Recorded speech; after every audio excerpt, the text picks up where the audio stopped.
Good morning, Warwick, and welcome to Papster at your place. Thanks for joining us again this week. Oh, that's my pleasure, Karen. How are you doing? Yeah, I am doing pretty good, I have to say. It is awesome to have you with us again today. We've missed you over the last couple of weeks, Warwick, but we've been sorting out our finances with JP. How have you been? Yeah, good. I've been listening to JP. He's got some very wise advice. He does have wise advice, but we are glad to have you back as well. So let's get straight to it this morning. We've had significant COVID-19 announcements this week as a country. So firstly, I'd just like to know how you think we are tracking as a nation right now and where you think we are sitting from a medical perspective. Yeah, well, I think the first thing is we should probably give ourselves a collective pat on the back. I think we have done really, really well. People have followed the lead from the government, and the compliance has been really high, which has meant that we've really broken that chain of transmission. You know, when I think back to where we were when we had our first conversation and, we were getting 80, 90 cases a day, we were on a track that was paralleling some other countries in the world that wasn't looking too flat. So the fact that here we are just about 4 weeks later and we're now in single digits, I think is really quite remarkable. And really, as the Prime Minister has said, a tribute to the team of 5 million who have really pulled together. Yeah. I'm really proud, actually, of how we've pulled together and done this so well. Yeah, and I think we should be very proud of what we've done. And I think that, our hospitals are not overloaded by any means. In fact, I think that's an important message. People who are unwell should not be delaying treatment. And it's quite safe to go to hospital or to, access primary care as you need to. There's good protocols in place for checking that if you are suspected of having COVID-19, that you go down a specific track, and otherwise, really, really encourage people, don't miss your appointments, don't not pick up your medications. If you're sick and unwell, don't delay getting therapy. That's a really important message at the moment, I think. And I think that in terms of COVID, the chances of getting it now, if you have not been overseas in the last 2 weeks, if you have not been in contact with someone who's had COVID and you are not unwell, is probably less than 1 in 100,000 at the moment. So the risks at the moment are very, very small. That's awesome. That's so good. Now, on coming Tuesday, Yep. The country returns to level 3 status.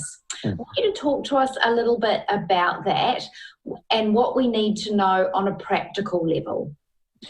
Yeah, so I think the importance of level 3 is as the Prime Minister's described it, as a waiting room, and we want to continue to see that those cases continue to drop. Now, remember that New Zealand is pursuing a strategy that no other country in the world basically is pursuing, which is of elimination.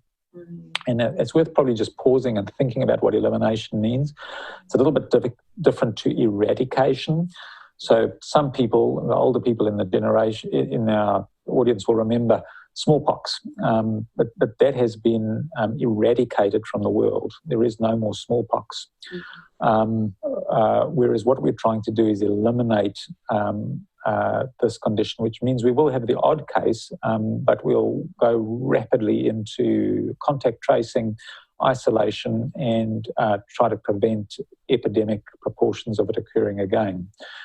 We're still pursuing elimination, which is why level 3 is really important. So the social distancing is absolutely crucial to maintain, keeping it simple, keeping that 2-metre rule, the good cough etiquette, and if you are unwell, if you've got a tickly throat, you've got a runny nose, you've got a fever, you lose your sense of smell, you've got an odd rash, please stay at home and seek medical help or phone Healthline. We need to be sure that we catch any case really early so that contact tracing can be done very quickly. So level 3 is not going to change a whole lot socially. It obviously changes the amount of work that's going to be done, and that's going to be really helpful to get our economy going again. But for us socially, it doesn't change a lot, and we really, really need to respect that, because we're still, we've made enormous gains. We've done extremely well, but we still need to be sure that we maintain those gains. Yeah, and I think that's the big thing, hey. I think it's really important to remember to not increase the size of our bubbles unless we absolutely have to. Is that what you'd say? Because I think what you say is right. We've done a whole lot of work. We don't want to go backwards. We want to keep moving forward. Yeah. Absolutely. And I mean, I think that the toughest thing for the country would be have to go back into a level 4 lockdown. That would be very dramatic for everyone and very traumatic, I think, for a lot of people and businesses. So under level 3, we get to have more businesses opened. That starts to employ more people again. It gets the economy ticking over again.